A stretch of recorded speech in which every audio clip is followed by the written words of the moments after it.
अस्सलाम वालेकुम दोस्तों, मेरे साथ अजीम भाई मौजूद हैं। पाकिस्तान का T20 और ODI का स्क्वाड फाइनली अनाउंस हो चुका है न्यूजीलैंड टूर के लिए। वही जिस चीज़ का हम बार बार जिक्र करते हैं कि एक सीरीज़ के बाद फिर तब्दीलियां, कप्तान फिर बदल दिया गया। मोहम्मद रिजवान बाबर आजम को T20 से निकाल दिया गया है जी। नसीम शाह भी बाहर आ गए हैं, नए एडिशन हुए हैं, यंग प्लेयर भी आए हैं। बहुत सारी चीज़ें हैं आज जो डिस्कस करेंगे। सबसे इंपॉर्टेंट, सबसे पहले स्क्वाड बता देते हैं। ODI का स्क्वाड अगर मैं आपको बताता हूँ कि जी मोहम्मद रिजवान कप्तान है, सलमान लियागा वाइस कप्तान है, अब्दुल्ला शफीक, अबरार अहमद। अच्छा, अब्दुल्ला शफीक को ड्रॉप किया गया था, पता नहीं किस परफॉर्मेंस के ऊपर वापस लेके आए हैं, ये भी बात करेंगे। अबरार अहमद है, आकिफ जवेद है, बाबर आजम, फ़हीम अशरफ, फिर वही आप बात करते हैं इस पर भी, इमामुल हक है, खुशदिल शाह है, मोहम्मद अली वसीम जूनियर। ये मुझे अच्छी खुशी हुई है वसीम जूनियर की, ये बेस्ट उनका फॉर्मेट है और ज़बरदस्त परफॉर्म किया था उन्होंने वर्ल्ड कप के अंदर। इरफान खान है, नसीम शाह, सुफियान मुकीम और तैयब ताहिर। अच्छा, T20 की बात करते हैं तो भाई T20 की कप्तानी का ताज चला गया है जी सलमान लियागा के सर के ऊपर, और शादाब खान वाइस कप्तान। अच्छा, इसके अंदर इसकी कप्तानी और वाइस कप्तानी की एक अंदर की स्टोरी है जो मैं आपको आगे चल के बताऊंगा।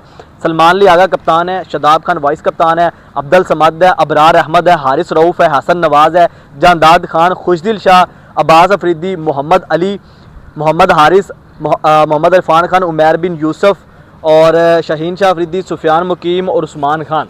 सबसे इंपॉर्टेंट चीज़ जो आज की प्रेस कॉन्फ्रेंस की थी आकिब जवेद की, उसके अंदर ये था कि हम जो है वो नए ब्रांड की क्रिकेट खेलेंगे, यानी मॉडर्न डे क्रिकेट। इस वजह से जो है वो हमने बाबर और रिजवान को T20 से ड्रॉप किया है और हम यंग ब्लड को लेके आ रहे हैं। सलमान लियागा को कप्तान भी इसलिए बनाया गया, शादाब खान को भी कप्तान इसलिए बनाया गया। ये उनके अल्फाज हैं कि हमने माइंड में रखा है कि हम आगे चैंपियंस जो ODI सॉरी क्या आ रहा है, वर्ल्ड कप आ रहा है, उससे पहले एशिया कप है। पहले एशिया कप है 4 महीने के अंदर, उसके बाद 8 महीने तक आपका वर्ल्ड कप है। तो क्या लगता है आपको अजीम भाई, आपने स्क्वाड देखा कि ये जो आपने स्क्वाड सेलेक्ट किया, हम यंग ब्लड को लेके आए हैं, सीनियर प्लेयर को ड्रॉप किया है, कि जैसे ही हमारा नया फिर एशिया कप आएगा तो हम अब सीनियर प्लेयर को वापस ले आएंगे?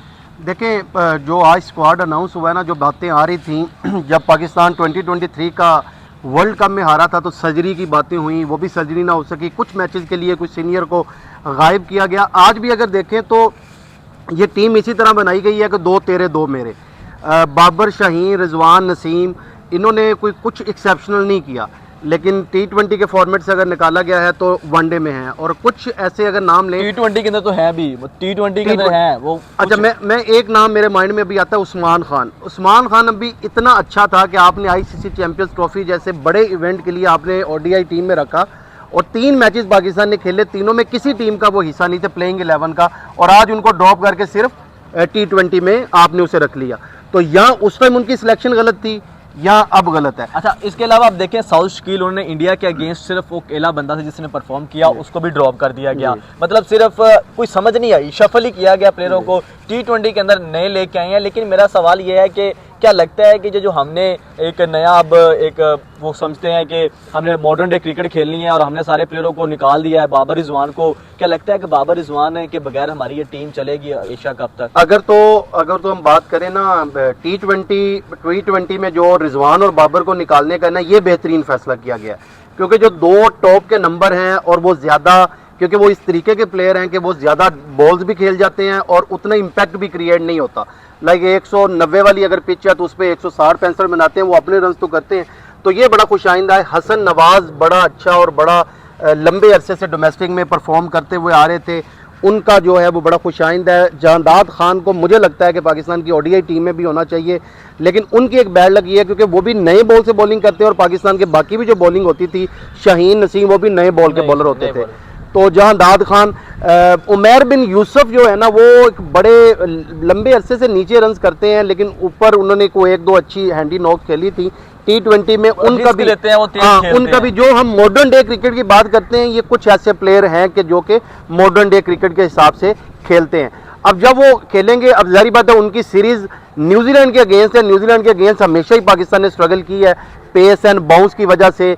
ये कितनी जल्दी जाके अडॉप्ट करते हैं, क्योंकि जो आगे 2 आपने इवेंट की बात की, T20 वर्ल्ड कप की और एशिया कप, वो सब कॉन्टिनेंट में होने हैं, लेकिन इनकी इन परफॉर्मेंस की बेस पे कि न्यूजीलैंड में जारी बात है कि डिफरेंट कंडीशन होंगी। अब देखते हैं कि ये उधर कैसे रिस्पॉन्ड करते हैं। तो मैं आपको सलमान लियागा के कप्तानी पे वापस आते हैं, लेकिन सबसे पहला सवाल ये कि जो न्यूजीलैंड के लिए क्योंकि हमने टूर सेलेक्ट किया है, तो यहाँ पे हमने 2 स्पेशलिस्ट ओपनर डाले हैं, 2 स्पेशलिस्ट स्पिनर डाले हैं, तो हमें चैंपियंस ट्रॉफी में क्या हो गया, क्या था हम अपने घर में वो अपने अब स्पेशलिस्ट नहीं डाले, अब वहाँ पे जा रहे हैं, वहाँ पे डाल ली। ये बिल्कुल जो सुफियान मुकीम इन्होंने डाला है, सुफियान मुकीम का अगर देखें तो बेस्ट उनका, आप देख लें आज दुबई में मैच हो रहा है तो ऑस्ट्रेलिया ने भी अपने एक फास्ट बॉलर को बाहर बिठाया और एक फ्रंट लाइन स्पिनर उन्होंने खिलाया।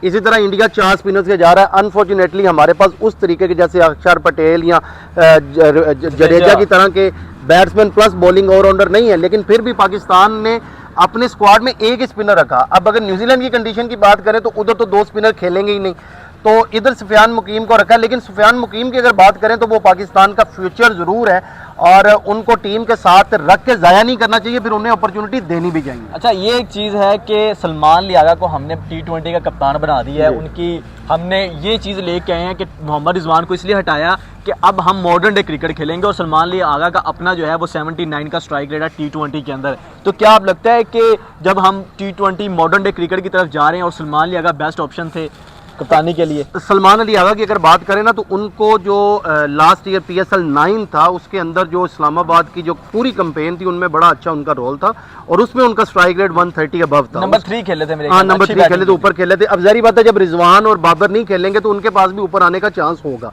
और वैसे अगर रीसेंट पास की बात करें तो मेरे ख्याल में पाकिस्तान क्रिकेट में जो एक खुशाइन चीज़ हुई है वो सलमान अली आगा है। हम फॉर्मेट मिक्स करते हैं, ये हमारा प्रॉब्लम है। हम टेस्ट की परफॉर्मेंस पे वनडे भी खिलाते हैं, वनडे की परफॉर्मेंस पे जो है वो T20 भी खिलाते हैं, लेकिन सलमान अली आगा ने जिधर मैटर करता है ना उधर उन्होंने रन्स किए हैं और क्रिटिकल अंडर प्रेशर उन्होंने किए हैं। तो इससे हम ये अब उनको डायरेक्ट कप्तान बना दें। आपको अंदर की स्टोरी बता दूं, आपका T20 का कप्तान बन गया सलमान अली आगा, ठीक है। शादाब खान वाइस कप्तान बन गए हैं। आगे अब आपका 2-4 सीरीज आएंगे, उसके बाद आपका आ रहा है एशिया कप जो कि T20 फॉर्मेट के अंदर है, फिर आपका वर्ल्ड कप है इंडिया वाला, श्रीलंका वाला, वो भी T20 फॉर्मेट के अंदर। आपका एशिया कप और T20 वर्ल्ड कप के अंदर जो आपके कप्तान है वो शादाब खान होंगे।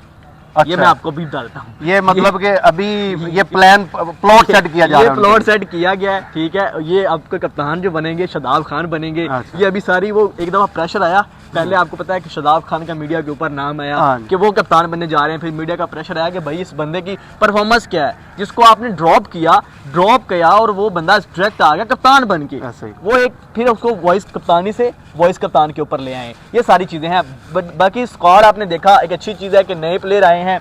बाबर रिजवान को ड्रॉप करना T20 के अंदर किस हद तक बेहतर है, लेकिन मुझे पता क्या लगता है कि इनमें से एक प्लेयर स्पेशली मुझे लगता है बाबर आजम वापस आ जाएंगे स्क्वाड के अंदर जब आपका इवेंट आएगा, मुझे लग रहा है। क्योंकि जो आपने प्लेयर सेलेक्ट किए हैं ये सारे के सारे ऐसे रहने नहीं है। हर इवेंट के बाद होता है कि हम सीरीज़ के अंदर नए प्लेयरों को लेके जाते हैं, उसके बाद हम ये प्लेयर जो है वो अगली सीरीज़ के अंदर उसको बगैर खिलाए उनको ड्रॉप कर देते हैं। तो बहुत सारी चीज़ें हैं जिनके ऊपर तनकीद हो सकती है, जैसे कि साहब फलान थे, उनको हमने साथ रखा, प्रॉपर चांस नहीं दिया। अब आपको सिस्टम में कहीं पे भी वो नज़र नहीं आ रहा। हसीबुल्लाह वो नहीं है, उनको भी स्क्वाड का हिस्सा होना चाहिए था। किसी एक स्क्वाड T20 के अंदर, वनडे के अंदर आप कहीं जगह पे उनको डाल सकते हैं। आपने उस्मान खान को मुसलसल चांस दे रहे हैं जो जिनकी परफॉर्मेंस भी नहीं आ रही, तो ये चीज़ भी है। बहुत सारी चीज़ें हैं जो डिस्कस कर सकते हैं। ओवरऑल स्क्वाड आपको कैसा लगा है इस पर बता दें। ओवरऑल मुझे थोड़ी मायूसी हुई है वनडे का देख के स्क्वाड। अगर आपने शाहीन और हारिस को दोबारा रखना था, मुझे लगता है कि फिर आप तो अपने उन्हीं बॉलर से जाते, जैसे आकिफ जावेद अच्छा एडिशन आपने किया, अली रज़ा एक बॉलर थे बड़ा अच्छा उन्होंने परफॉर्म किया था अंडर 19 की भी अगर बात करें, और फैसलाबाद के अंदर जो चैंपियंस कप हुआ था। फिर अगर अब्दुल्ला शफीक की बात करें तो अब्दुल्ला शफीक के बारे में सारे पाकिस्तान के प्लेयर्स भी कहते हैं, इवन के बाबर आजम ने भी उनके बारे में बोला कि वो वन ऑफ द क्लासियस्ट प्लेयर है, जो वो जब वो खेलते हैं बहुत अच्छा लगते हैं। एक दो उनकी बैक टू बैक ओवरसीज बुरी परफॉर्मेंस पे फिर आप उन्होंने बाहर क्यों निकाला?